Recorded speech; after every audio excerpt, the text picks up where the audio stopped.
क्योंकि छत्तीसगढ़ में साल 2023 के आखिरी में जहां विधानसभा के चुनाव होने वाले हैं, तो वहीं कई बड़े राजनीतिक घटनाक्रमों का गवाह अंग्रेजी नया साल बनने वाला है। किस तरह बदलेगी अंग्रेजी साल में छत्तीसगढ़ की तस्वीर, देखिए इस रिपोर्ट से।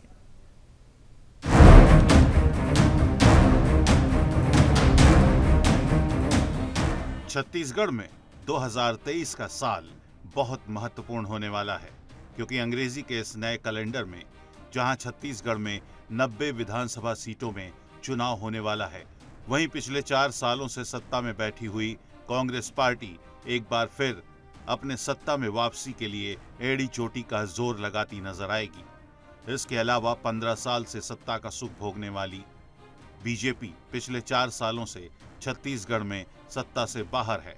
ऐसे में एक बार फिर सत्ता प्राप्त करने के लिए बीजेपी के नेता कई मुद्दों को लेकर सरकार को घेरते नजर आएंगे और 2023 में होने वाले विधानसभा के चुनाव में अपनी पूरी ताकत लगाते नजर आएंगे। अगर हम साल 2022 में हुए बड़े राजनीतिक घटनाक्रमों की बात करें, तो जहां साल 2022 में बीजेपी को राज्य में अरुण साव के रूप में नया अध्यक्ष मिला, वहीं साल 2022 में ही विधानसभा के नेता प्रतिपक्ष के रूप में नारायण चंदेल का चयन किया गया। साल 2022 में बीजेपी को ओपी माथुर के तौर पर नया प्रदेश प्रभारी भी मिला। साथ ही कांग्रेस को भी प्रदेश प्रभारी के रूप में कुमारी शैलजा मिली। अगर आने वाले साल 2023 में नए घटनाक्रमों की बात करें, तो कुछ ऐसी तस्वीरें नए साल में नजर आ सकती हैं। छत्तीसगढ़ में 2023 में विधानसभा की सभी सीटों पर चुनाव होना है। कांग्रेस और बीजेपी के नेता अपनी अपनी ताकत झोंकते नजर आने वाले हैं। राज्य में आरक्षण, शराबबंदी, पीएम आवास योजना समेत कई मामलों को लेकर के विधानसभा चुनाव में गूंज सुनाई देने वाली है।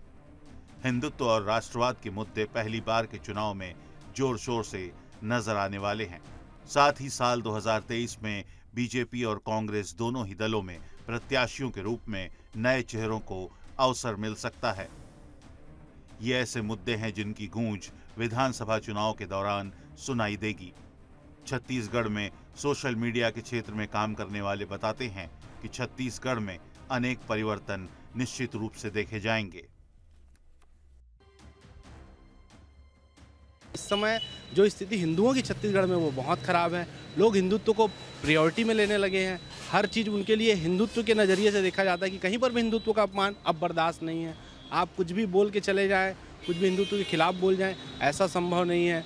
आप कर्म के देश से देखेंगे, हमारे कल पंत प्रधान ने एक संदेश दिया है कि अगर उनकी माता जी का मातृ शोक हुआ था, उनको मातृ शोक करने के तुरंत बाद उन्होंने कर्म को प्राथमिकता दी। तो एक नयापन ये भी आएगा युवाओं में कि कर्म पहले होना चाहिए, सबसे पहले कर्म होना चाहिए। एक नया संदेश ये जाएगा, 2023 आपको बताएगा कि एक मुख्यमंत्री के पद में बैठ के किसी एक युवा को, बेरोजगार युवा को ये बोले कि कभी तुम्हारे बाप ने, तुम्हारी माँ ने मुख्यमंत्री से बात की है, तो मुख्यमंत्री जी एक साल एक कैलेंडर बदलने दीजिए, आप उस जगह में खड़े रहेंगे और कोई दूसरा वहाँ बैठ के आपको और आपके पिता दोनों को बोलेगा कि क्या आप ऐसा कभी मुख्यमंत्री से बात किए हैं जिस तरीके से आप बात कर रहे हैं। तो ये तो समय है, समय चक्र है, कब पलटेगा कोई आप अंदाजा नहीं लगा सकते हैं।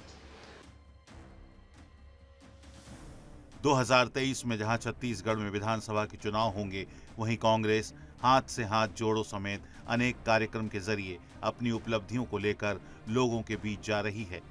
इतना ही नहीं, 2023 में कांग्रेस के बड़े दिग्गज नेता छत्तीसगढ़ आकर कई तरह के चुनावी सम्मेलन और प्रचार प्रसार कार्यक्रम करते नजर आएंगे। स्वाभाविक है, कांग्रेस एक बार फिर सत्ता में वापसी के लिए अपनी पूरी ताकत झोंकती नजर आएगी। ऐसे में कांग्रेस के नेता 2023 में होने वाले विधानसभा चुनाव के हिसाब से जीत को लेकर आश्वस्त दिख रहे हैं। हाथ से हाथ जोड़ो अभियान शुरू कर रहे हैं, जिसमें हर ब्लॉक में पदयात्राएं होगी।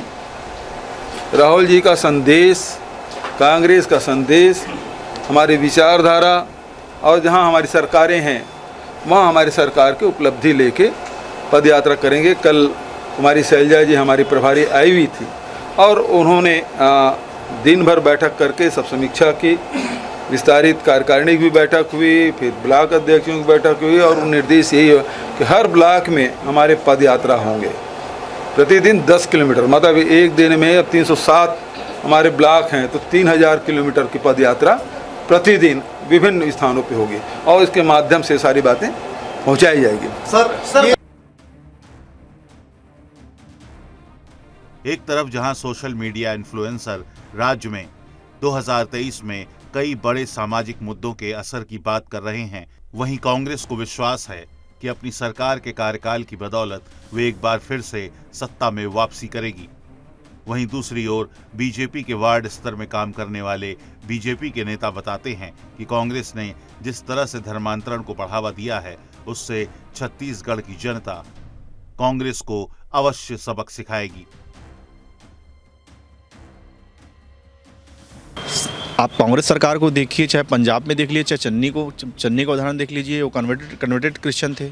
यहाँ पे आप अजीत जोगी को भी आप देखेंगे वो कन्वर्टेड क्रिश्चियन थे। तो कांग्रेस का एक हमेशा ये वो रहा है। सोनिया गांधी खुद आप देखते हैं वो पुस्तक जो पढ़ती है कन्वर्जन का जो पुस्तक रहता है इटली से जो आता है, इस प्रकार के इस गतिविधियों में लिप्त रहती है। कांग्रेस मतलब आज कांग्रेस ऐसी पार्टी हो चुकी है जो धर्मांतरण को न केवल बढ़ावा दी बल्कि सपोर्ट करने के साथ साथ पैसे भी देती है।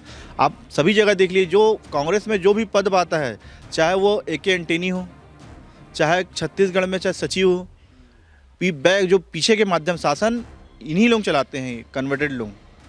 यहाँ पे जो धर्मांतरण का मुद्दा देखिए, गली गली में पैसे देखिए शासन के सहयोग से किया जा रहा है। ये सिर्फ क्रिश्चियन लोग आके नहीं कर रहे हैं, यहाँ शासन का उनको भरपूर सहयोग मिल रहा है और सभी तरीके से जो भी योजनाएं होती हैं उन्हीं तक पहुंचाई जाती है और उसमें शासन भी पूर्ण रूप से धर्मांतरण के लिए जिम्मेदार है। यहाँ पे साल 2022 में बीजेपी और कांग्रेस के भीतर संगठनात्मक रूप से कई बड़े बदलाव हुए हैं। बीजेपी में प्रदेश स्तर पर कई बड़े बदलाव हुए और मोर्चा संगठन में नए लोगों को जिम्मेदारी मिली है।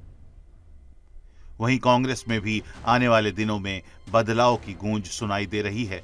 साथ ही 2023 में होने वाले विधानसभा चुनाव में दोनों ही पार्टियों के नेता नए चेहरों को अवसर देते नजर आ सकते हैं। सुदर्शन न्यूज के लिए योगेश मिश्रा, ब्यूरो चीफ, छत्तीसगढ़।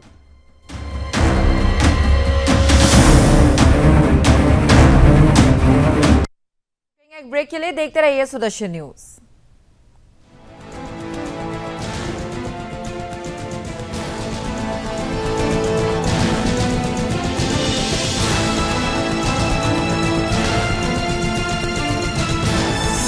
आप देख रहे हैं सुदर्शन न्यूज।